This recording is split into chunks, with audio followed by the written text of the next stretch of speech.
Since my next video is going to be on a darker topic, I thought I would do one that was a little more lighthearted.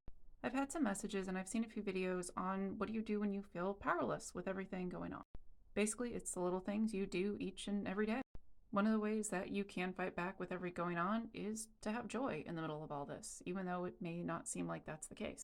In this first article, it talks about taking time away from social media and trying not to isolate yourself, which is very easy to do. In this second article from 2018, it offers a few more other solutions. Number 10, believe in truth. To abandon facts is to abandon freedom. If nothing is true, then no one can criticize power because there is no basis upon which to do so. If nothing is true, then all is spectacle. The biggest wallet pays for the most blinding lights. I don't necessarily agree with everything on this list. Like number 12, there's some nuance involved with that. I would probably phrase this differently, more like be aware of how you talk to each other, how you talk to yourself, build community, things like that. But I do think number 13 is important. Power wants your body unsoftening in your chair and your emotions dissipating on the screen. Get outside, put your body in unfamiliar places with unfamiliar people, make new friends, and march with them. There's a little bit of nuance to this one as well, but I think it also goes along with the idea of trying to not isolate yourself. The last one I'll bring up is claiming joy as an act of resistance. Not surprisingly, the idea of claiming joy often seems like a distraction from what is truly present in life and the issues the world is facing.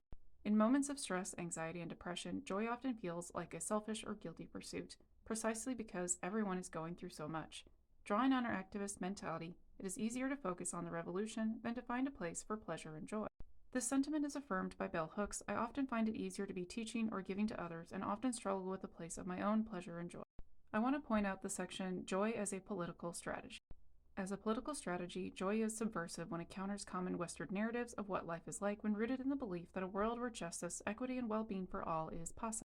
Superficially, joy can seem to be an ephemeral yet precious emotion that can be both random and delicate. However, in a world where we are inundated by stories of our powerlessness, claiming joy is an act of power that shows our capacity to access aspects of our experience that defy expectation.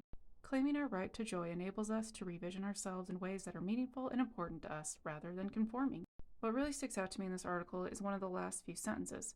Without the collective work of claiming and activating joy, we might be constantly drawn into narratives of bleak futures.